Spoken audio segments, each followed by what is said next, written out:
तो हो गया। तो पहला जो श्लोक है चतुश्लोकी भागवत का, वो शुकदेव जी श्री परीक्षित जी को सुनाते हैं। अहमेवा समेवाग्रे नान्यत् यत् सत्सत परम पश्चादहं यदेतच्च योऽश्विष्येत् सोऽस्म्यहम्। ये जो 4 श्लोक हैं ये मूल हैं, ध्यान रखिएगा। अब पूरा खेल इन्हीं 4 श्लोकों से चला है, यहाँ पूरा आनंद इसी से उपजा है। तो भगवान कहते हैं कि ये भगवान का परिचय दे रहे हैं। पहले श्लोक में भगवान का परिचय है। भगवान कह रहे हैं सृष्टि के पूर्व भी मैं ही था। जब सृष्टि नहीं थी उसके पूर्व भी मैं ही था। जब सृष्टि होती है तब भी मैं ही हूं, और जब सृष्टि नहीं रहेगी तब भी मैं ही रहूंगा। ये जितना चर अचर दिखाई दे रहा है ये सब मुझ में समा जाता है या मैं इसमें समा जाता हूं, एक ही बात है। ऐसे समझिए, सोना, अगर मैं आपको 1 किलो सोना दूं तो आपको कैसा लगेगा? अरे भैया बहुत कीमती है, बोलो अच्छा लगेगा। और फिर आप उस 1 किलो सोने का क्या करेंगे? फिर आप कोई हार बनवाएंगे, कोई चूड़ी बनवाएंगे, कुछ बहुत सारा बनवा लेंगे। तो फिर मैं आपको कहूं कि मेरी वो ईंट कहाँ है सोने की 1 किलो की, आप कहेंगे ये हार है, ये चूड़ी है, ये नथ है, ये बेंदा है, ये ऐसा है, ये जंजीर है, ये सांप की अंगूठी है, जो भी है। लेकिन अब अंगूठी को अंगूठी ही कहेंगे, सोना नहीं कहेंगे। हार को हार ही कहेंगे। हार मतलब समझ रहे होंगे आप। अब वापस हम उस सारे के सारे जेवरों को गला दें, मेल्ट कर दें, तो क्या बचेगा? सोना। वापस से सोना। तो भगवान की बनाई हुई हम वो रचना है जिनके अलग अलग नाम हैं, अलग अलग चेहरे हैं, अलग अलग चीजें हैं, लेकिन जब हम खत्म हो जाएंगे तो फिर हम भगवान में ही लीन हो जाते हैं, भगवान में ही मिल जाते हैं। तो प्रथम श्लोक में भगवान कह रहे हैं कि जो हूं, जैसा हूं, मैं ही हूं। ऋतेर्थम यत् प्रतीयेत न प्रतीयेत चात्मनि तद्विद्यात्मनो माया यथा भासो यथा तमः। दूसरा श्लोक, भगवान ने पहले श्लोक में बताया मैं कौन हूं, और दूसरे श्लोक में भगवान बता रहे हैं माया क्या है। भगवान कह रहे हैं माया भी मेरा ही स्वरूप है। जब मुझे लगता है कि भीड़ बहुत बढ़ रही है तो माया का प्रभाव फेंक देता हूं मैं, और जो लोग माया से बच जाते हैं वो मुझ मायापति तक पहुंच पाते हैं। ये जो माया फेंकता हूं मैं खुद ही करता हूं। जैसे आपकी तैयारी हुई कथा में आने के लिए, इतने में कोई अर्जेंट काम जरूर आएगा, किसी का फोन जरूर आएगा, 10 मिनट बाद चले जाना, 1 घंटे बाद चले जाना, मंगलाचरण छूट जाएगा। या आप बैठे हैं अच्छे भले, इतने में एक फोन आएगा, कहां हो, जल्दी आओ, काम है, फाइल नहीं मिल रही। ये माया है। भगवान नहीं चाहते उनके यहां ज्यादा भीड़ हो, लेकिन जो इस माया से बच जाता है वो भगवान का हो जाता है। ऐसे समझो,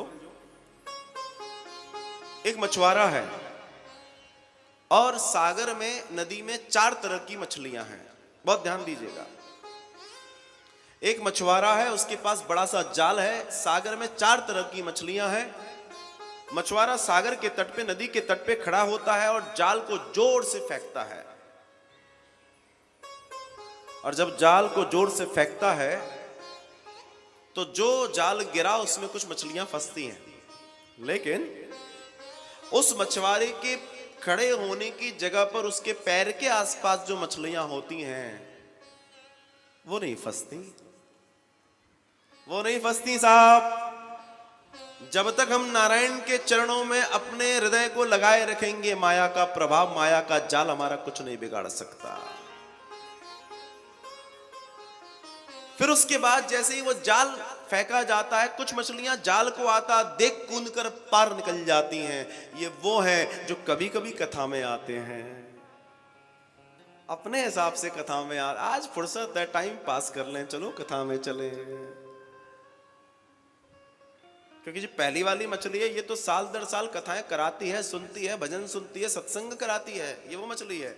लेकिन इतना प्रभाव होने के कारण उसको ये तो समझ है कि माया क्या है। बताया तो था एक बार व्यास जी ने, इससे बच के रहना, बाकी सब ठीक है। तो दिमाग में तो था, जैसी माया आई बच के निकल लिए। फोन आया, सुनो हमारे यहां एक चमत्कारी बाबा आए हैं, आपका धन लाओ 3 दिन में तिगुना कर देते हैं। और साहब चमत्कारी बाबा ऐसा चमत्कार दिखाते हैं कि 3 दिन के बाद रोना कर देते हैं। जितने लोग ये सब फालतू की चीजों में लगते हैं ना, ये वही मछलियां हैं जो जाल में फंसने वाली हैं। और फिर वो जो मछली जाल में फंस गई, तीसरे तरह की वो मछली और एक उस जाल में बड़ी मछली फंसती है। भगवान ने खूब पैसा दिया, खूब शोहरत दी, खूब इज्जत दी, सब कुछ दिया, लेकिन धर्म के नाम पर 1 रुपया खर्च ना करने वाले लोग, धर्म को ना बढ़ाने वाले लोग, धर्म का हंसी मजाक उड़ाने वाले लोग, जिनके कान पर कथा हो रही हो और वो अपने घर में अगर बिस्तर पर टेलीविजन के सामने रिमोट बदल रहे हैं, वो लोग, जिन्हें ये लग रहा है कि अब तो भगवान ने इतना दे दिया, अब क्या भजन करें। वो बड़ी मछली, वो जब जाल में भी बंद जाती है तो भी उसका मुंह खुला है और छोटी छोटी मछलियां उसके अंदर मुंह में अपने आप जा रही हैं। वो क्या सोच रहा है, आहा कितना आनंद है। मृत्यु के दरवाजे पर बैठे हुए वो लोग, काल ऊपर मंडरा रहा है, फिर भी वो नहीं जान पाते क्योंकि धन का इतना ज्यादा उनके ऊपर प्रभाव होता है महाराज। और ये 2 तरह की मछलियां बांध ली जाती हैं जाल में। जब निकाली जाती हैं तो सबसे पहले बड़ी मछली को काटा जाता है और उसका सौदा होता है। तो हमें कौन सी मछली होना है? पहले नंबर की, जब भगवान अपनी माया का जाल फेंकेंगे तो हम उसमें नहीं आएंगे, क्योंकि हम नारायण के चरणों की सेवा में होंगे साहब, हम भागवत के पंडाल में बैठे होंगे, हम अपने जीवन का कल्याण करवा रहे होंगे, हम हमारे परिवार बच्चों के साथ आनंद कर रहे होंगे। यही तो हम चाहते हैं। तो दूसरे श्लोक में भगवान ने यह बताया कि जो माया है, दरअसल जो माया है जो है वो उसको छुपाती है और जो नहीं है उसको दिखाती है। असली चीज छुपी रहेगी, आपको नकली चीज दिखाई देगी। रैपर कुछ है, अंदर मटेरियल कुछ है। यथा महांति भूतानि भूतेषु चावचेष्वनु प्रविष्टान्य प्रवेष्टानि तथा तेषु न तेष्वहम्। तीसरा श्लोक, तीसरे श्लोक में भगवान कहते हैं कि जीवात्मा क्या है, मैं उसकी व्याख्या। देखो, पहले में भगवान ने बताया मैं क्या हूं, दूसरे में भगवान ने बताया मेरी माया क्या है, और तीसरे में भगवान बता रहे हैं कि जीवात्मा क्या है, मतलब हम और आप क्या हैं। तो उन्होंने बताया कि मैं हर जीव में हूं और हर जीव मुझ में है। अब कैसे समझें इस बात को? भगवान हमारे अंदर भी है ना, अब भगवान बाहर भी है। मैं हर जीव में हूं और हर जीव मुझ में है। अब मुझ में कैसे है? ये पूरी की पूरी जो सृष्टि है भगवान के मुख में समा जाती है। तो हम सब भगवान के मुख में काल का ग्रास एक दिन बनने ही वाले हैं। तो हम उसमें भी हैं, बाहर भी हैं, अंदर भी हैं। जैसे घट के अंदर खाली घड़ा, उसके अंदर आकाश होता है, आवाज होती है, साउंड, आवाज का मतलब होता है आकाश। तो वहां भी है, घड़े के अंदर भी है, घड़े के बाहर भी है। वैसे ही हम लोग भी घड़े, कच्चे घड़े, मिट्टी वाले, जिस दिन टूटेंगे उस दिन आत्मा निकल के बाहर। हमें भी एक दिन टूटना है साहब। तो भगवान कह रहे हैं मैं सब में पाया जाता हूं, पृथ्वी जल तेज वायु आकाश सब में है, और वो मुझ में भी है, मैं उसमें भी हूं। एतावदेव जिज्ञास्यम् तत्व जिज्ञासुनात्मनः अन्वय रेखाभ्याम यत्स्यात् सर्वत्र सर्वदा। प्रथम श्लोक में भगवान ने बताया कि मैं कौन हूं, दूसरे श्लोक में भगवान ने बताया माया क्या है, तीसरे श्लोक में भगवान ने बताया जीवात्मा क्या है, और चौथे श्लोक में भगवान बता रहे हैं माया से बचने का उपाय। तो भगवान कह रहे हैं कि जो मुझे ध्याएगा मैं उसका हो जाऊंगा, जो मुझे प्रेम करेगा मैं सदा सदा उसका रहूंगा, उसके ऊपर मेरी माया का प्रभाव नहीं पड़ेगा। जब ये उन्होंने कथा सुनाई तब उन्होंने बताया कि उद्धव जी जब भगवान अपने धाम चले गए तो उद्धव जी को उन्होंने अपनी पादुकाएं दी हैं और पादुकाएं देकर उद्धव जी से कहा बद्रिकायन क्षेत्र चले जाओ, बद्री नारायण चले जाओ, वहां जाके तपश्चर्या आदि करना, आनंद करना। तो ये चले हैं। यहां से ये जो दुर्योधन है इन्होंने विदुर जी को धक्के मार के बाहर निकाल दिया। अब विदुर जी भी कहीं पहाड़ों की तरफ जा रहे हैं, मार्ग में वो भी वृंदावन में है उस समय और उद्धव जी भी वृंदावन में मिल गए, दोनों वहां मिल गए। यमुना जी के किनारे बैठ के दोनों बातें कर रहे हैं और फिर वो बता रहे हैं कि कृष्ण ऐसे, कृष्ण ऐसे, कृष्ण ऐसे, कृष्ण ऐसे, कृष्ण ऐसे, सुंदरता। और वो कृष्ण के बारे में बहुत जानने के लिए उत्सुक, बहुत जानने के लिए उत्सुक। तप बढ़ता जा रहा है दोनों का बड़े आनंद से। तब श्री विदुर जी से उद्धव जी कहते हैं कि मुझे थोड़ा सा जल्दी जाना है और हाँ आपके लिए भगवान ने एक कार्य मुझे बताया था। तो विदुर जी कहते हैं क्या कार्य बताया था? तो उन्होंने बताया था कि जब भी विदुर मिले तो उनसे कहना कि मैं जो हूं, आप जो विदुर जी हैं आप मैत्रेय जी के आश्रम चले जाएं, वो आपको भागवत सुनाएंगे, भगवान की गाथा सुनाएंगे। तो सूत जी शौनिकादिकों को कथा सुना रहे हैं, शुकदेव जी परीक्षित जी को कथा सुना रहे हैं, मैत्रेय जी विदुर जी को कथा सुना रहे हैं और ये दास आपको कथा सुना रहा है। कथा वही है, कथा वही है, एज इट इज है, ठीक उसी तरीके से बह रही है। तो मैत्रेय जी के आश्रम में आकर श्री विदुर जी पूछते हैं भगवान मेरे कुछ प्रश्न हैं। अच्छा देखो विदुर जी कौन है? साक्षात धर्म है। 100 साल के लिए आए हैं श्राप के कारण, क्या उन्हें नहीं मालूम? उन्हें सब मालूम है। किसके लिए बात कर रहे हैं? संत हमेशा समाज के लिए सोचता है। उन्हें मालूम था कलयुग में लोगों के पास समय नहीं होगा, मैं छोटी छोटी बातों में ऐसी बातें समाहित कर दूं कि वो चलते फिरते अपने जीवन का कल्याण कर सकें, क्योंकि कलयुग केवल नाम आधारा, सुमर सुमर नर उतर ही प्यारा। तो उन्होंने पूछा ये परमात्मा ने दुनिया क्यों बनाई? क्यों पूछा? कुछ रो रहे हैं, कुछ हंस रहे हैं, कुछ खूब सारा माल लेके बैठे हैं, किसी के पास कुछ भी नहीं है, और बनाई तो ऐसी क्यों बनाई? भगवान अवतार क्यों लेते हैं? कर्म अकर्म विकर्म क्या है? और भक्तों के लिए भगवान सगुण कैसे बनते हैं? भगवान तो निराकार है। भगवान कौन है? निराकार। लेकिन भगवान आकार लेते हैं, सगुण बनते हैं। देखो ये बड़ी अच्छी बात है समझने वाली।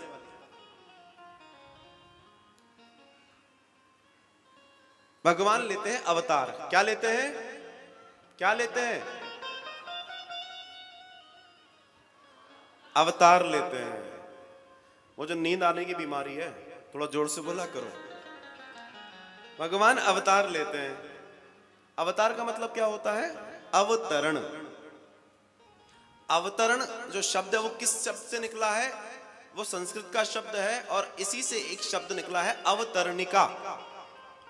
अवतरणिका उस सीढ़ी को बोलते हैं जो ऊपर से नीचे जब आते हैं तो अवतरणिका से आया जाता है। तो भगवान क्या लेते हैं? अवतार। तो भगवान अवतार लेते हैं तो अवतरण जब करते हैं तो ऊपर से नीचे आते हैं। किसके लिए आते हैं? हमारे लिए आते हैं, क्योंकि हम सशरीर ऊपर नहीं जा सकते। हम सशरीर ऊपर नहीं जा सकते, पर भगवान इतने दयालु हैं कि वो हमारे लिए अवतार लेते हैं, संतों को भेजते हैं, आनंद करते हैं और आनंद करवा देते हैं। तो श्री विदुर जी कहते हैं कि अब ये बताइए कि तो दुनिया में इतना सब कुछ राग और ये सब कुछ क्यों? और इतनी सुंदर दुनिया बनाई है, तो इस दुनिया में इतनी सुंदरता है तो कहीं कहीं गड़बड़ भी कर दी है भगवान ने। ये सब क्यों किया है? ये प्रश्न तो हम लोग भी कई बार सोचते हैं ना। बताओ वो इतना इतना पाप करने वाला व्यक्ति क्या 4-4 गाड़ियां खड़ी हो जाती हैं और हमारे यहाँ हमारा स्कूटर का बेचारा अभी तक चेंज नहीं होने पे आ रहा। पूरी मेहनत करते हैं, कुछ नहीं लगता, और देखो सामने क्या मंजिलों की मंजिलें खड़ी हो गई साफ, 25 मंजिला 20 मंजिला। तो ये भगवान का न्याय क्या है? विदुर जी पूछ रहे हैं, दुनिया क्यों बनाई, इतनी खूबसूरत क्यों बनाई, ऐसी क्यों बनाई? दुनिया बनाने वाले क्या तेरे मन में समाई तूने, काहे को दुनिया बनाई तूने, काहे को दुनिया बनाई। दुनिया बनाने वाले क्या तेरे मन में समाई थी, काहे को दुनिया बनाई तूने, काहे को दुनिया बना। प्रेम से ताली सेवा करते हुए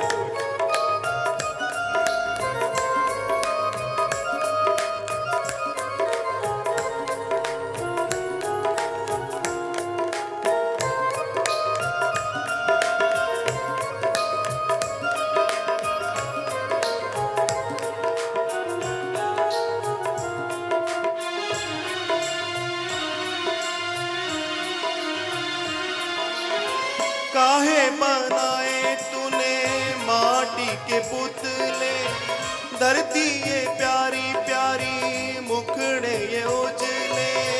काहे बनाए तूने माटी के पुतले, धरती ये प्यारी प्यारी मुखड़े हैं उजले। ओ काहे बनाया तूने दुनिया का मेला, काहे बनाया तूने दुनिया का मेला, उसमें लगाया हम भक्तों का रेला। चुप चुप तमाशा देखे बाहर तेरी खुदाई, तूने काहे को दुनिया बनाई, तूने काहे को दुनिया बनाई।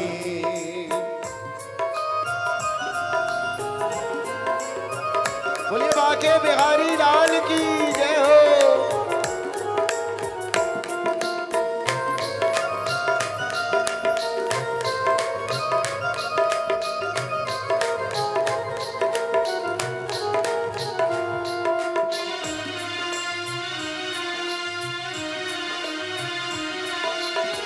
तू भी तो तड़पा होगा मन को बनाकर, तू भी तो पड़ा होगा मन को बना कर, तूफान ये प्यार वाला मन में छिपा कर, तूफान ये प्यार वाला मन में छुपा कर।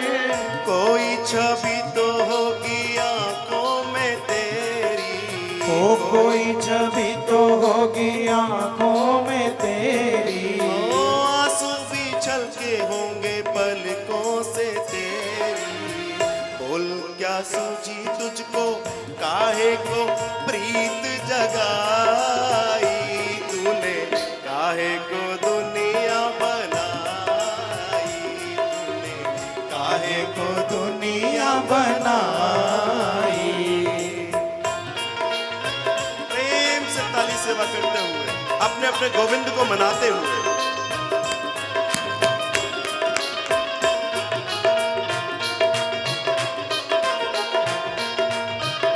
श्री राधे।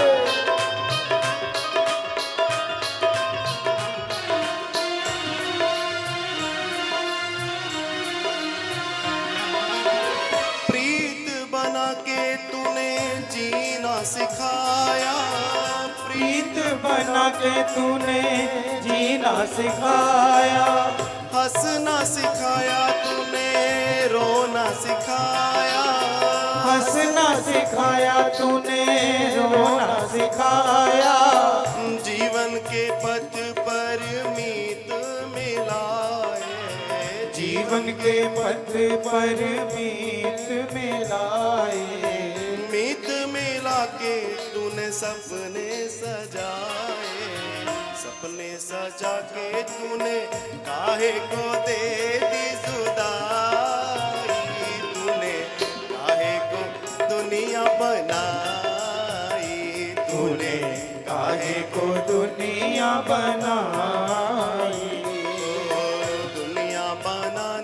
वाले क्या तेरे मन में समाई, तूने काहे को दुनिया बनाई, तूने काहे को दुनिया बनाई, तूने काहे को दुनिया बनाई, तूने काहे को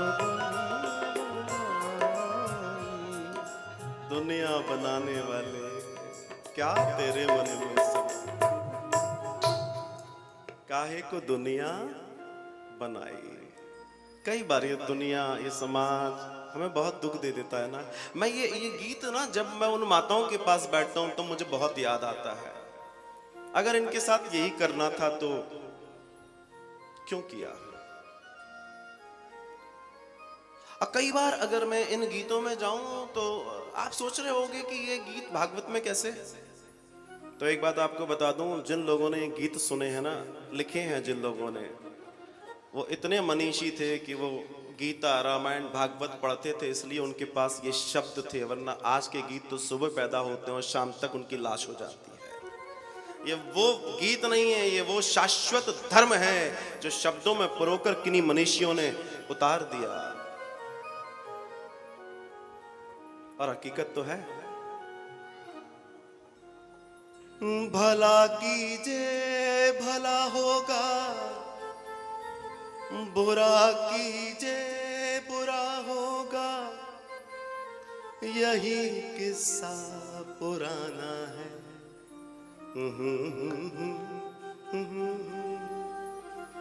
सजन रे झूठ मत बोलो, खुदा के पास जाना है। तेरे ये महल चौबारे यहीं रह जाएंगे प्यारे, यहाँ सब छोड़ जाना है, यहाँ सब छोड़ जाना है। कितनी सही बात कोई लिख गया साहब। बताइए, एक एक शब्द है जीवन का सार। जैसे शास्त्र उतार दिए हो, जैसे पूरे शास्त्रों को निचोड़कर गीतों में लिख दिया गया हो। अब फिर किसी ने कहा, एक दिन बिक जाएगा माटी के मोल, जग में रह जाएंगे प्यारे तेरे बोल। एक दिन बिक जाएगा माटी के मोल, जग में रह जाएंगे प्यारे तेरे बोल। ला ला ला ला ला ला ला ला ला ला ला।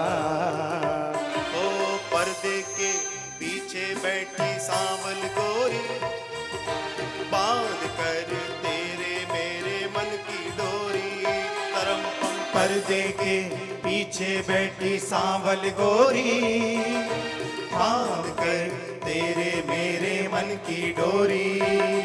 ये डोरी ना टूटे, ये बंधन ना छूटे, भोर होने वाली है अब रहना है बाकी।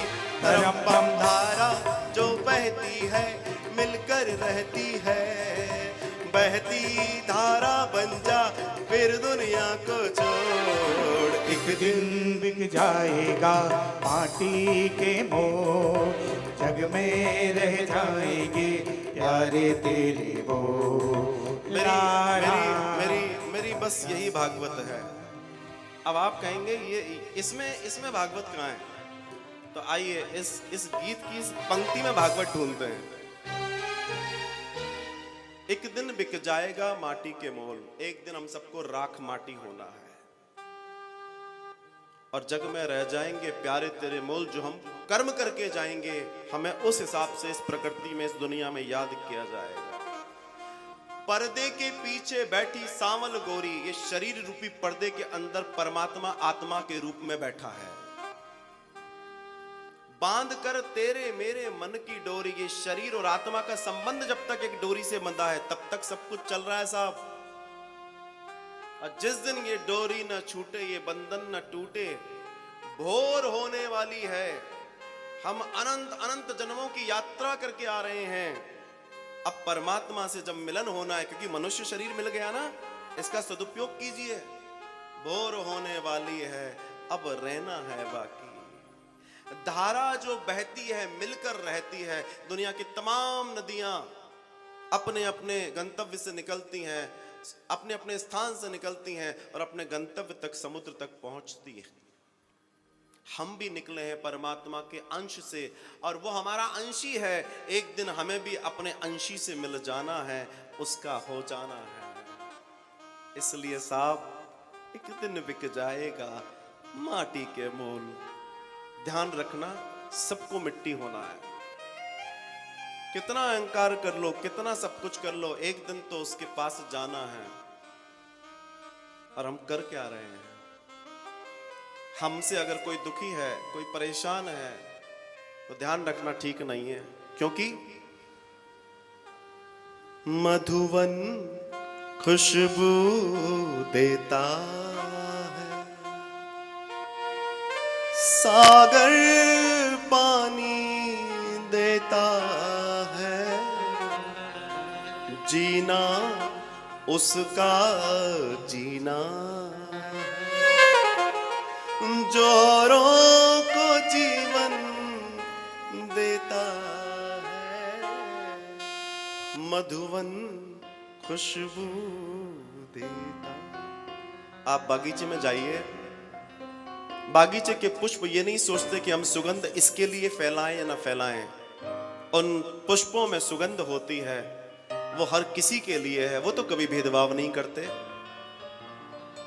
सागर जब बारिश करता है तो वो ये नहीं देखता कि किसने मुझे कुछ किया, वो हर घर की छत को रोशन कर देता है।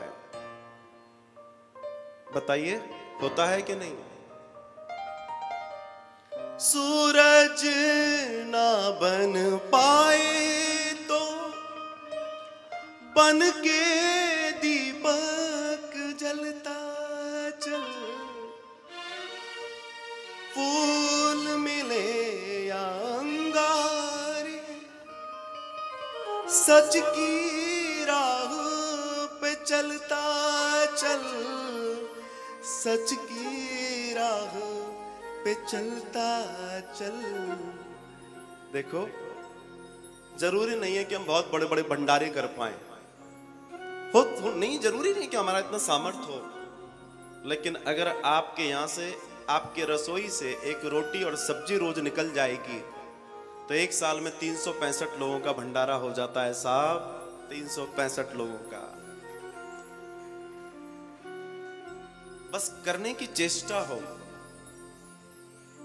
सूरज जो काम नहीं कर पाता, कई बार वो दीपक काम कर जाता है। पर आप अपने आप को दीपक बना लीजिए ना। जरूरी है कि सूरज ही बने तभी काम होगा। मैं ये दर्शन आपको इसलिए बताना चाहता हूं क्योंकि यही वो दर्शन है जिस दर्शन को हम जानने बैठे हैं, और यही हमें समझना है। भागवत का मतलब भागवत हो जाना। मैं बार बार आपसे कह रहा हूं क्योंकि हम पितृपक्ष में बैठे हैं। ये इतने पवित्र, इतने दिव्य दिनों में हमें ये भागवत मिल रही है। निश्चित हमारे जो पितृ हैं उन्होंने ही हमें यहां पर भेजा है, क्योंकि वो सुनना चाहते हैं, वो तृप्त होना चाहते हैं, वो आनंद से अपने अपने लोगों को जाना चाहते हैं और हमारे जीवन में सुख की बारिश करना चाहते हैं। इसलिए तो आप यहां बैठे हैं। तो उन समस्त आपके पितरों के निमित्त आप ये भागवत सुन रहे हैं। आप यहां बैठ के और हजारों लाखों लोग दिशा टीवी के माध्यम से अपने अपने घरों में इस कथा को देख रहे हैं। आप भी इस कथा को कल से आपके टेलीविजन स्क्रीन दिशा चैनल अगर आपके यहाँ आता है तो दोपहर 1 बजे से 4 बजे तक कथा देख पाएंगे और आनंद ले पाएंगे। आपका जहांगीराबाद की ये सुंदर पवित्र पितृपक्ष की कथा दुनिया भर के लोगों का कल्याण करेगी। देखिए, यही सुंदरता है। किसी एक को भगवान ने चुना और उस बीज से हजारों हजारों बीज निकल पड़े और कल्याण हो गया। मैत्रेय जी से विदुर जी पूछते हैं कि ये सृष्टि का निर्माण कैसे हुआ। तब उन्होंने बताया, मैत्रेय जी कहते हैं कि ब्रह्मा जी ने सृष्टि बनाई। तो ब्रह्मा जी ने सृष्टि क्यों बनाई और कैसे बनाई? बोला सृष्टि तो बनानी थी, लेकिन एक बार उन्होंने विचार किया तो उन्होंने कुछ बना दिया। फिर उन्होंने कहा हम सृष्टि नहीं चलाएंगे। अंतोगत्वा एक बार ब्रह्मा जी बैठे थे, उनके बाएं ओर से एक पुरुष और दाईं ओर से एक स्त्री प्रकट होती हैं। मनु और शत्रुपा नाम है। बाईं ओर से स्त्री और दाईं ओर से पुरुष, इनका नाम मनु और शत्रुपा पड़ा। और ये दोनों हाथ जोड़ के खड़े हो गए कि बताइए साहब क्या करना है? तो बोला तुम्हें सृष्टि चलानी है, तुम्हें बच्चे करने हैं और सृष्टि का पालन आगे बढ़ाना है। उन्होंने कहा ठीक है हम कर लेंगे, कोई दिक्कत नहीं है। तो साहब एक बात है। ब्रह्मा जी कहते हैं क्या? बोला साहब घर चाहिए। ये मनुष्य जो है बड़ा दिमाग वाला व्यक्ति है। इतने सारे लोग उन्होंने, जैसे उन्होंने सनत कुमारों को जब बोला तो सनत कुमार हम नहीं करेंगे सब कुछ, हम तो भगवान का नाम लेंगे। श्राप दे दिया, तुम 5 वर्ष से ऊपर दिखोगे नहीं, जाओ मजे करो। रुद्र को पैदा किया, रुद्र रोने लगे, इतना जोर से रोए कि पृथ्वी कांप गई। भूत पलीत पिशाच आदि पैदा हो गए। बोला तुम कुछ नहीं कर सकते, तुम भी यहां से जाओ। तो बहुत मन्नतों के बाद ये मनुष्य आए हैं। तो मनु महाराज और शत्रुपा पहले मनुष्य हैं जिनसे समस्त ब्रह्मांड में, इस पृथ्वी में, पृथ्वी पर जितने मनुष्य रहते हैं वो उन्हीं के संतान हैं। तो जब उन्होंने बोला कि साहब ऐसी ऐसी बात है, तो उन्होंने कहा पृथ्वी तो जल में है, क्योंकि हिरणाक्ष जो है 2 दैत्य हुए हैं। आदि दैत्य, आदि दैत्य का मतलब होता है प्रारंभिक अवस्था के पहले, सबसे पहले दैत्य, जिनका नाम है हिरण्यकश्यप और हिरण्यकश्यपु। ये जो हिरणाक्ष है ये पृथ्वी को चुराकर भूमि में ले गया, जल में ले गया। अब पूरी पृथ्वी पर सिर्फ और सिर्फ जल ही जल है। तो उन्होंने कहा रहेंगे कहां साहब, पृथ्वी तो दो। तो अब ब्रह्मा जी बड़ी दिक्कत में आ गए। बोले बात तो सही है, बच्चे तो पैदा कर दिए, लेकिन अब इनके लिए करूं क्या मैं? ना घर है, ना बाहर है, ना कपड़ा है, ना मकान है, कुछ भी नहीं है। अब क्या की जाना चाहिए? तब ब्रह्मा जी ने साधना की। ब्रह्मा जी बैठ गए, नारायण कुछ कीजिए। तब नारायण ने ब्रह्मा जी के सीधी नाक के नथुने से एक जीव बाहर निकला, और वो जीव देखते ही देखते विशाल काय आकाश में छा गया, जिसके 4 हाथ हैं, मनुष्य का रूप है, लेकिन जो सर है वो शूकर का है। बोलिए वराह भगवान की जय। अब आप लोग ये सोच रहे होंगे कि भगवान ने वराह रूप क्यों लिया, या सोचते होंगे। तो कितने लोगों को मालूम है कि भगवान ने वराह का मतलब शूकर का रूप क्यों धारण किया, नारायण ने यह अवतार क्यों लिया? जो मेरी कथा में पहले सुन चुके हैं वो हाथ नहीं उठाएंगे, बाकी लोग। देखो भाई, मैं आपसे एक विशेष बात इसलिए कर रहा हूं, मेरा ध्येय है कि हम कथा के विज्ञान को समझें। हम सिर्फ गाना बजाना नृत्य ये ठीक है, मगर ये हम विज्ञान को समझें। हम पढ़े लिखे लोग हैं, अंधविश्वास पोंगा पंडित प्रथा से ऊपर आए और वैज्ञानिकता की तरह अपने धर्म, अपने पंथ को संभालें, अपने शास्त्रों को संभालें। तो क्या हुआ कि भगवान ने ये जो अवतार लिया है, ये अवतार शूकर के मुख के रूप में लिया है। एक बार भगवान ने घोड़े के सर के रूप में भी अवतार लिया था, देवी भागवत में इसका वर्णन आता है। तो हुआ ये कि भगवान ने इसलिए ये अवतार लिया क्योंकि पृथ्वी जो है वो जल के अंदर छुपी हुई है। अब ध्यान दीजिए, देखिए कितना बड़ा विज्ञान है इसमें। दुनिया का सबसे बड़ा विज्ञान छुपा है इस वाले भगवान के अवतार में। तो बारीक बात यह है कि जो भगवान ने सोचा कि अब पृथ्वी को निकालना है, तो निकाला कैसे जाए?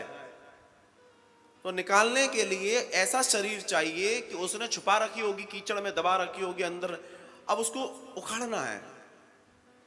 तो उखाड़ने के लिए यह देखना पड़ेगा कि पृथ्वी कहां है। तो पृथ्वी को सूंघना पड़ेगा और सूंघ सूंघ के उखाड़ना पड़ेगा।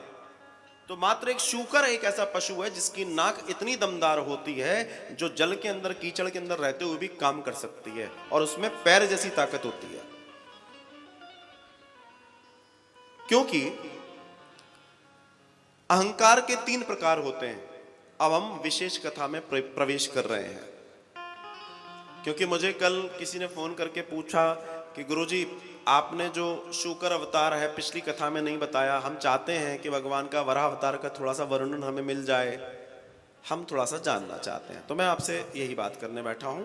तो जो अहंकार है वो 3 प्रकार के होते हैं। स्थूल ध्यान वो है जो प्रभु का है, और सूक्ष्म ध्यान अपने अंदर का भगवान के दर्शन का, जो हम दर्शन करते हैं परमात्मा का, वो सूक्ष्म ध्यान है। और चित्त शुद्धि होती है हमारी इंद्रियों को भगवान की सेवा में लगाए रखने से। तो अहंकार के 3 प्रकार हैं, तामस, राजस और सात्विक, मतलब इंद्रिय। तो तामस गुण जो हम बने हैं, अब आप ध्यान दीजिएगा, हम किन चीजों से बने हैं? आकाश, वायु, तेज, जल और पृथ्वी। तो हम जो तामस गुण है, आकाश का जो तामस गुण है वो है शब्द। मैं आपसे जो बात कर रहा हूं इस माइक के माध्यम से, ये आकाश है। साउंड, आवाज मतलब आकाश। तो आकाश का गुण क्या है? जब बिजली कड़कती है तो आप क्या बोलते हो? बादल बज रहे हैं, आवाज आ रही है, बिजली कड़क रही है।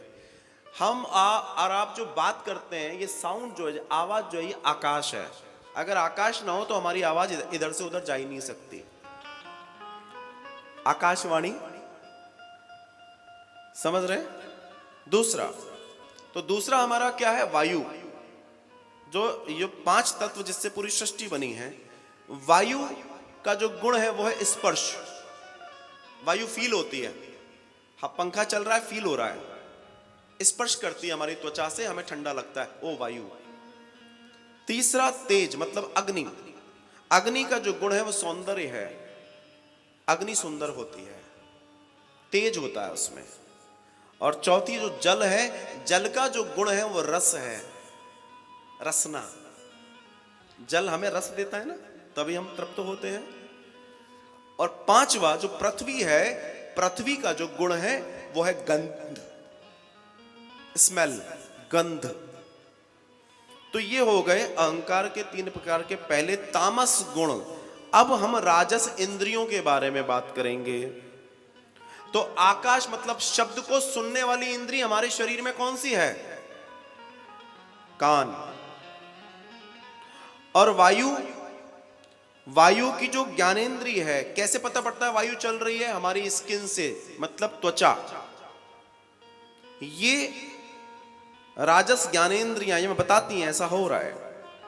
तेज, सौंदर्य, दुनिया को देखने के लिए ये नेत्र, इससे हम देखते हैं।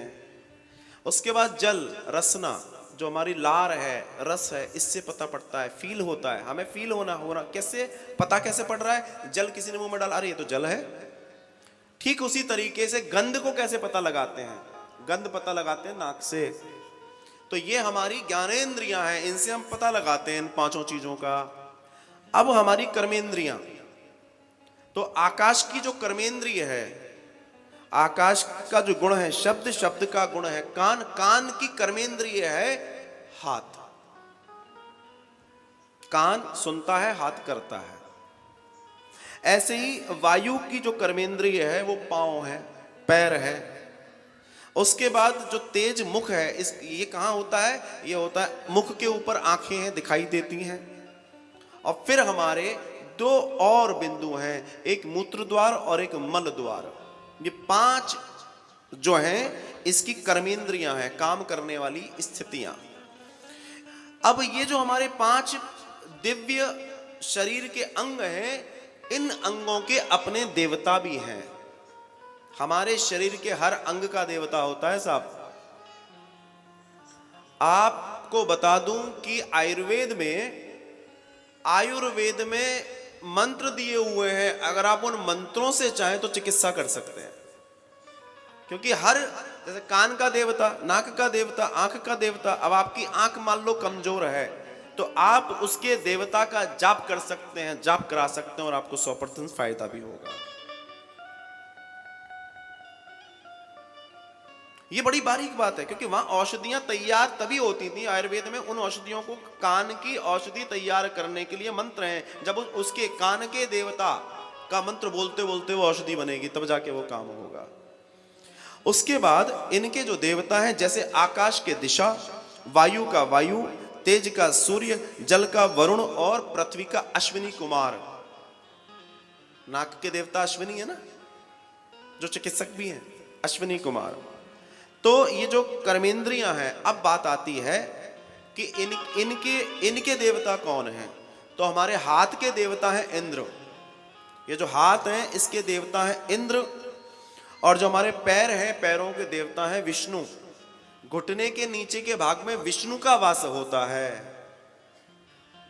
जो हमारा शरीर है, वेद में इस शरीर को 4 भागों में बांटा गया है। मुंह ब्राह्मण, ब्रह्मा ने तैयार किया। उसके बाद ये भुजाएं क्षत्रिय हैं, हमारी जो जांघें हैं ये वैश्य हैं, और घुटने के नीचे का जो भाग है वो नारायण विष्णु है। इसलिए हमारे सर को नारायण की जगह पर झुकाया जाता है, और ये इंद्र दोनों हाथ जोड़ के प्रणाम करता है। ये इसका कारण है। और यही कारण है कि ये जो मस्तक है, जो ब्राह्मण है, ये शूद्र के चरणों में। शूद्र कौन? जहां नारायण है। तो जो चरण है वो सबके शूद्र है। इसका मतलब ये नहीं है कि किसी शूद्र व्यक्ति की बात हो रही है, ये ध्यान रखना। तो ये वहां झुकाया जाता है।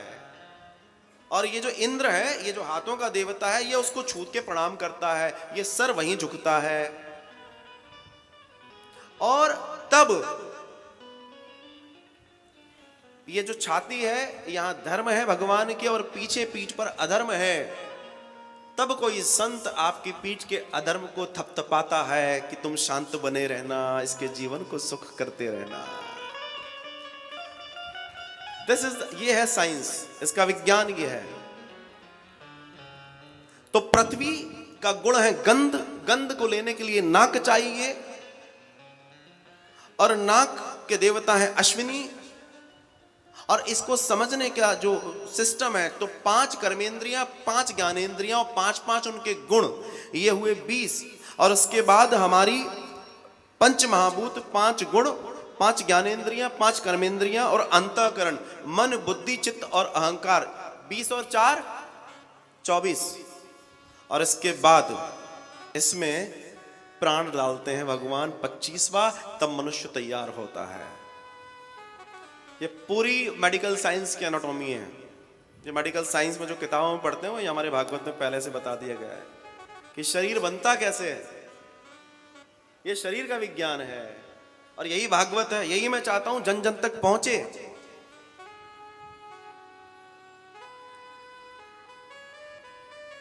आप और हम सब ज्ञान से भर जाएं। मैं यहां से चला जाऊं, लेकिन आप ये कथा आगे तक बढ़ाएं। ये होना चाहिए। तो फिर भगवान वराह कैसे हुए? अधिभूत, अधिदेव और अधिआत्मा। तो पृथ्वी को ढूंढना है। वराह भगवान गंध, मतलब अपनी नासिका से उसको उखाड़ उखाड़ के नीचे अपने दांतों पर रखकर ऊपर ला रहे हैं। हिरण्याक्ष आया है, युद्ध हुआ है, उसको समाप्त किया है, पृथ्वी को स्थापित कर दिया। बोलिए वराह भगवान की जय। कितनी बड़ी कृपा की है हम सबके ऊपर ये रूप लेकर। आज अगर पृथ्वी नहीं होती तो हम कहां रहते? और वहीं देखिए भगवान शेषनाग। हम जानते हैं हम जिस पृथ्वी पर रह रहे हैं, इसके नीचे हजारों नदियां बह रही हैं, हजारों समुद्र हैं, लेकिन वो इसको साध कर बैठे हैं, हमारा कल्याण कर रहे हैं, हमें आनंद दे रहे हैं। तो इस तरीके से श्री मैत्री जी बताते हैं कि भगवान ऐसे चीजें आगे बढ़ी। अदिति और कश्यप के देवता, अदिति और कश्यप से आदि दैत्य पैदा हुए, हिरण्याक्ष और हिरण्यकश्यपु। हिरण्याक्ष का मतलब होता है एकत्र करने वाला, जुटाने वाला, जमा करने वाला, चुराने वाला, दबाने वाला। इस तरह की प्रवृत्ति का जो मनुष्य होता है वो हिरण्याक्ष होता है। और जो भोग वृत्ति, लोभ, काम, विषय, लाभ के लिए कुछ भी करने को तैयार है, वो हिरण्यकश्यपु है। ये जो लोभ है ना, लोभ जो है पाप का बाप है।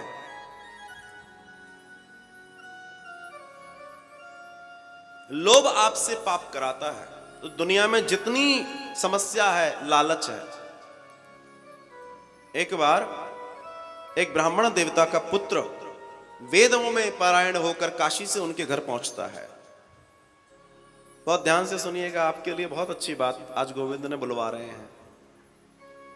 आपको यह बताना चाहता हूं कि लोभ पाप का बाप कैसे है, और सारी की सारी ये जो समस्या की जड़ है, ये लोभ ही है। तो वो पहुंचा, पिताजी ने बोला हाँ भाई, बोला पिताजी मैं सब सीख गया, सब जान गया, वेद आदि इत्यादि सब मुझे कंठस्थ हैं। तो बोला अच्छा मैं तब मानूंगा जब तुम मेरे एक प्रश्न का जवाब दोगे। बोला पिताजी बोलो। बोला ये बताओ पाप का बाप कौन है? पाप का बाप? हाँ। बोला पाप का बाप कौन है बताओ। बालक बोलता पिताजी ये तो मैंने पढ़ा ही नहीं। बोला फिर तूने क्या पढ़ा? जा, जिस दिन इस बात का जवाब मिल जाए तब घर में घुसना, अभी तू पका नहीं है। थोड़ा बहुत धन दिया, जा तू निकल जा। बालक निकल गया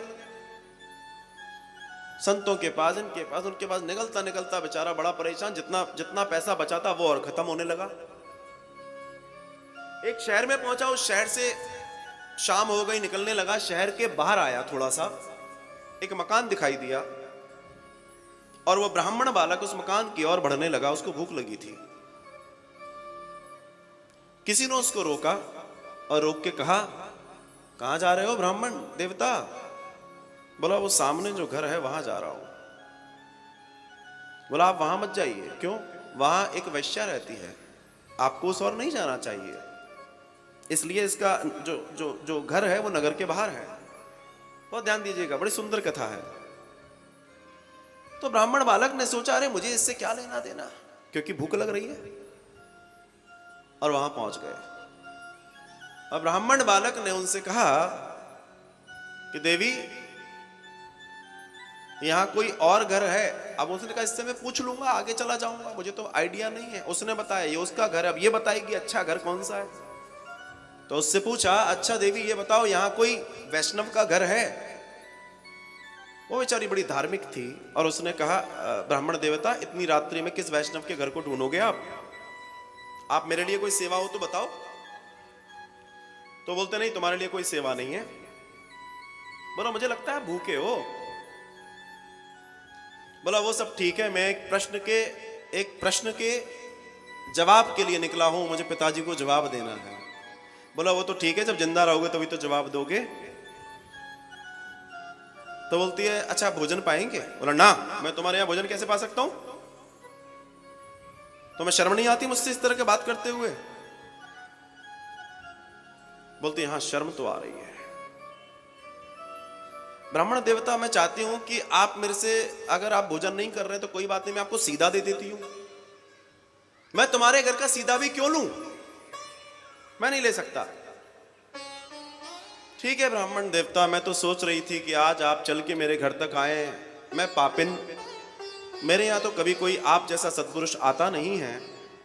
मैं सोच रही थी कि आपको सीधा भी देती और 10 स्वर्ण की मोहरें भी देती।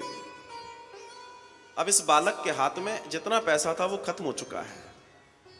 ध्यान दीजिएगा, मन में विचार आया कि मुझे तो गुरुकुल में बताया गया है कि सीधे में दोष नहीं होता। सीधे में दोष नहीं है, स्वयं बनाया जा सकता है। तो बड़ा सोच विचार करके बोला अच्छा सीधा दे दो। वो बेचारी आई, थाली में लगा के उसने सीधा भी दिया और 10 मोहरें भी दे दी। अब ब्राह्मण देवता ने कहा कि मुझे जल दो, थोड़ी अंगीठी मंगीठी कहाँ है? बोला वहां चूल्हा वगैरह सब रखा है।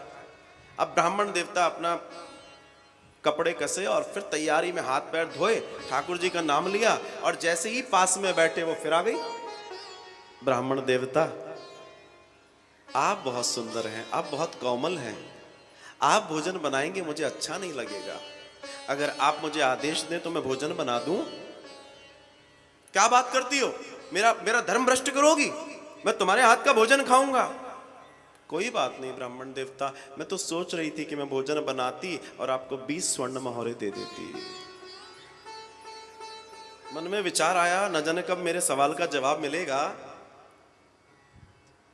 ठीक है, इसका भाव है तो बनाने दो।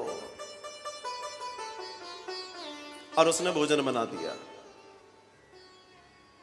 अब फिर भोजन तैयार हो गया। अब फिर उसने कहा कि ब्राह्मण देवता भोजन तैयार है, आप पा लीजिए। हाँ बोलो, तुम दूर हो जाओ। स्वर्ण मुद्राएं 30 हो गई, क्योंकि बहुत आगे तक की कहानी है, आगे तक जाना है। और उसके बाद ब्राह्मण देवता जैसे ही भोजन पवाने लगे, पाने लगे, इतने में वो फिर आई, ब्राह्मण देवता मैं बहुत पापिन हूं, मैंने जीवन में कोई पुण्य नहीं किया और इसी कारण मैं यहां रह रही हूं। आज अगर मेरे जीवन का कोई सुंदर कर्म हो सकता है तो आप नारायण की तरह, मुझे भगवान की तरह दिखाई दे रहे हैं। और कहा भी जाता है कि आप भूदेव हैं, ब्राह्मण पृथ्वी का देवता होता है। मैं चाहती हूं कि मैं अपने हाथ से आपको कलयुग करा दूं। और जैसे ही उसने बोला, फिर तो ब्राह्मण देवता लाल पीले हो गए। क्या बात करती हो, शर्म नहीं आती? ब्राह्मण देवता 70 और मोहरे बची हैं मेरे पास। कितनी मोहरे बची हैं? 70 और बची हैं। मैं तो सोच रही थी कि आज भोजन करा के दक्षिणा में आपको पूरी मोहरे भेंट ही कर दूं।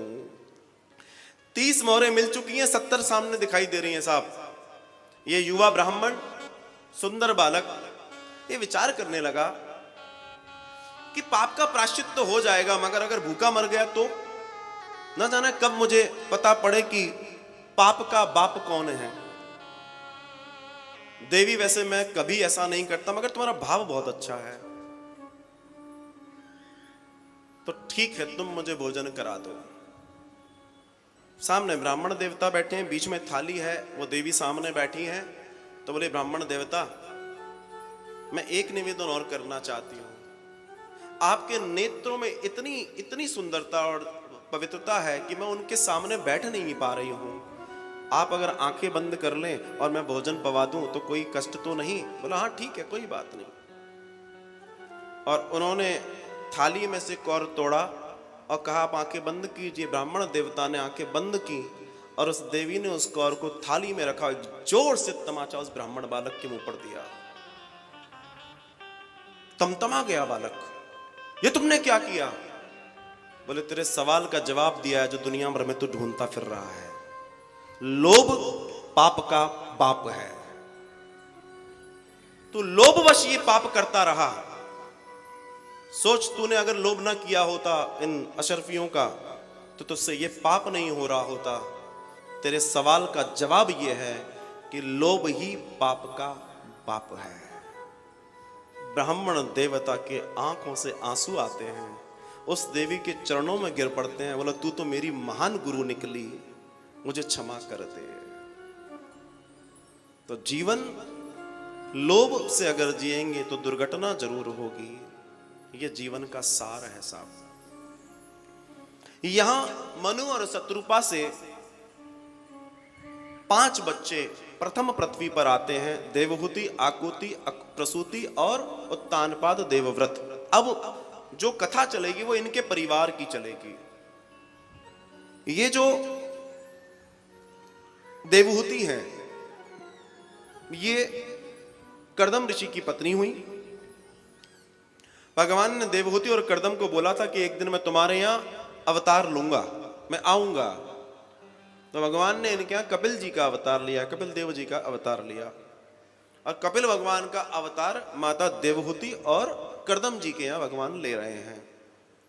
जब भगवान ने अवतार ले लिया, इनकी बड़ी 9 बहनें हैं और उन 9 बहनों का ये इकलौता छोटा भाई है जो भगवान नारायण स्वयं कर्दम ऋषि के यहां कपिल देव जी के रूप में प्रकट हुए हैं।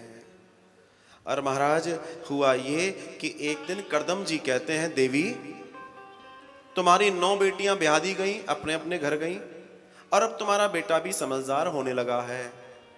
अब मैं वन में जाना चाहता हूं, मैं वन को जाना चाहता हूं, मुझे जाने दो। मतलब देवी कहती है वन क्यों जाना चाहते हो? बोला भगवान को प्रेम करता हूं, भगवान को पाना है, भगवान के विरह को जानना है, भगवान का नाम लेना है। तो वो कहती है अरे भैया, जब घर में भगवान बैठे हैं, साक्षात नारायण अवतार लेकर आए हैं, फिर आप किस भगवान को ढूंढने जा रहे हो? तब कितनी सुंदर बात करदम जी कहते हैं। वो कहते हैं देवी ये बालक रूप में आ गए हैं, अब भूल से कहीं मेरे अंदर पिता वाला रोल आ गया तो मुझसे पाप हो जाएगा। अरे मुझे तो भगवान का विरह पसंद है, भगवान मिलने के बाद हो सकता है मेरा प्रेम कम हो जाए, लेकिन भगवान नहीं मिलने से एक उम्मीद तो है कि भगवान है और प्रेम बना हुआ है। और वो निकल गए। और यहां पर कर्दम ऋषि और मां शत्रुपा, मां देवहूति और कर्दम ऋषि के जो पुत्र हैं श्री कपिल देव भगवान, तो कपिल देव भगवान एक दिन एक बड़ी सी शिला पर बैठे हैं और मां देवहूति नीचे बैठती हैं। और आज मां ने बड़े सुंदर प्रश्न करे हैं और प्रश्न हमारे और आपके हैं। और प्रश्न किया है, ये बताइए कि मन को वश में कैसे करें। यही तो हमारे और आपके प्रश्न हैं कि मन को वश में कैसे करें। देवहूति भगवान कपिल देव से पूछ रही हैं, तो उन्होंने कहा कि मन को वश में करने के दो साधन हैं, एक संयम और दूसरा इंद्रियों को मिलने वाला जो भी है वो भगवान को भोग लगाकर सबको मिले। हम भगवान को भोग लगाते हैं तो भोजन क्या बन जाता है? प्रसाद। जब तक भोग नहीं लगा तब तक वो भोजन है। और भोजन में तमाम चीजें ऐसी होती हैं जो नुकसानदायक हैं, पर प्रसाद कभी नुकसान नहीं करता। तो हम जो भी जीवन में अपने घर में जो भी कुछ कर रहे हैं, हमारा चौका, हमारी किचन ऐसी होनी चाहिए कि हम भगवान को शुद्ध भोजन बनाकर उसका भोग लगा सकें। ऐसे हमारे चौके चूल्हे होने चाहिए जहां सिर्फ नारायण को पवाया जा सके, ऐसा सुंदर भोजन बने और कुछ न हो। वहीं भगवान से दूसरा प्रश्न किया, बंधन किसकी, मुक्ति आत्मा का या शरीर का? बंधन और मुक्ति किसकी? बंधा हुआ शरीर है या आत्मा? तो भगवान कहते हैं, कपिल देव जी कहते हैं कि मां, न शरीर बंधन में होता है, न आत्मा बंधन में होती है।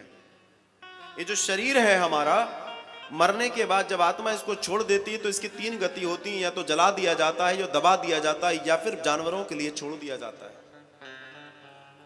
खत्म हो जाता है। और आत्मा की अगर आप बात कर रही हैं तो आत्मा किसी के बंधन में नहीं है। आत्मा अजर अमर है, वो आगे भी चलती रहेगी, बस शरीर छोड़ती रहेगी और अपना कल्याण करती रहेगी। इस बात को मां तुम्हें समझना होगा। फिर उन्होंने पूछा कि मन को वश में कैसे करें। ये जो मन है इसको वश में कैसे करें? तब उन्होंने कहा कि मन को वश में करने का एक नियम है, भगवान को अपने मन में बसा लो। क्या करा लो? भगवान को मन में। अब भगवान अगर मन में बस गए तो फिर कुछ और दिखाई देगा? के मन बस गयो नंद किशोर,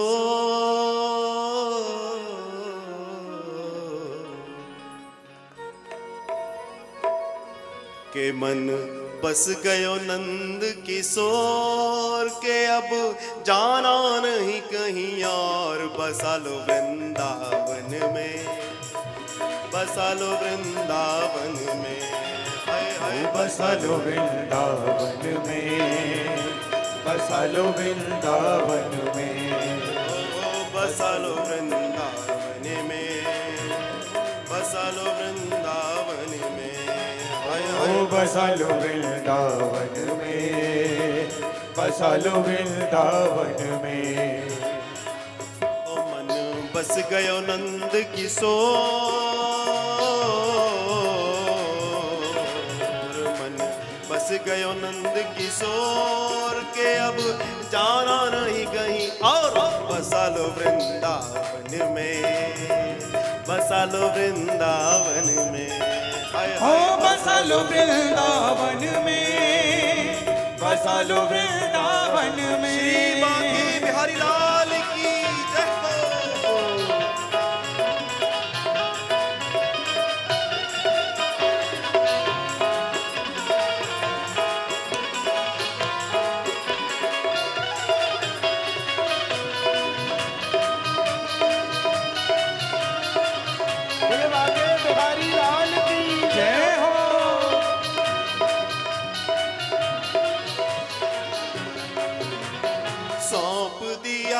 अब जीवन तो है, सौंप दिया अब जीवन तो है, सौंप दिया अब जीवन तो है, सौंप दिया अब जीवन तो है। राखो जिस विधि रखना तो है, राखो जिस विधि रखना तो है, ओ राखो जिस विधि रखना तो है, राखो जिस विधि रखना तो है। तेरे दर पे पड़ी हूँ हाथ जो,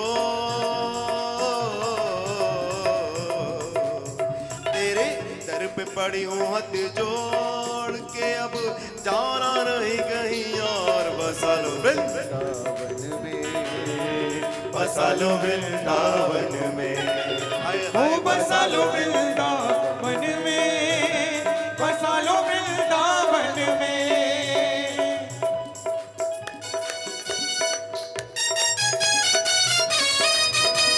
हरि बोल।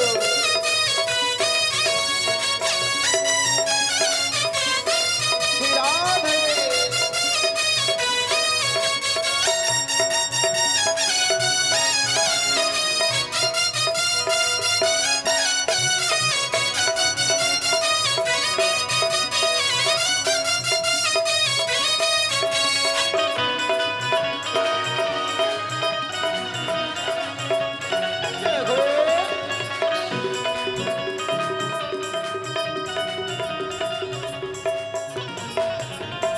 चाकर बन के सेवा करूंगी, चाकर बन के सेवा करूंगी, मैं चाकर बन के सेवा करूंगी, चाकर बन के सेवा करूंगी, मधुकरी मांग कलेवा करूंगी, मधुकरी मांग कलेवा करूंगी, मधुकरी मांग कलेवा करूंगी, मधुकरी मांग कलेवा करूंगी। तेरे दरस करूंगी उठ बो,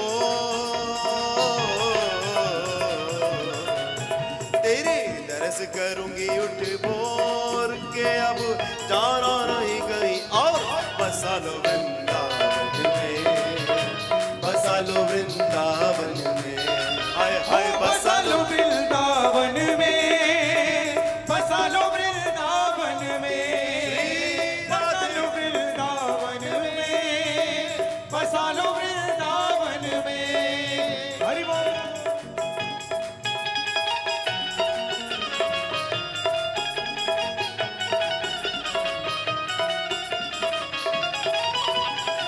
हरि बोल। श्री राधे।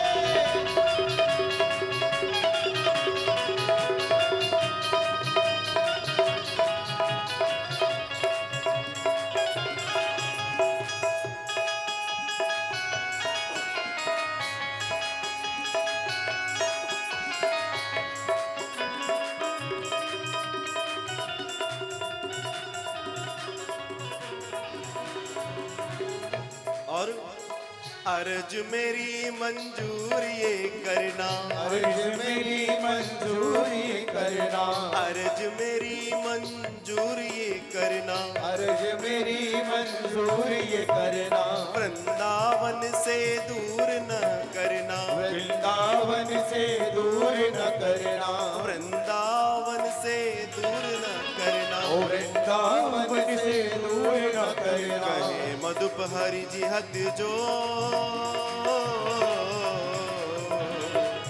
कहे मधुप हरि जी हथ जोड़ के अब जाना नहीं कहीं और, बसा लो वृंदावन में, बसा लो वृंदावन में, हाय हाय बसा लो वृंदावन में, बसा लो वृंदावन में, होय होय बसा लो वृंदावन में, बसा लो वृंदावन में, हाय ओ हाय बसा लो वृंदावन में, बसा लो वृंदावन में, बसा लो वृंदावन में, बसा लो वृंदावन में, ओ बसा लो वृंदावन में, बसा लो वृंदावन में।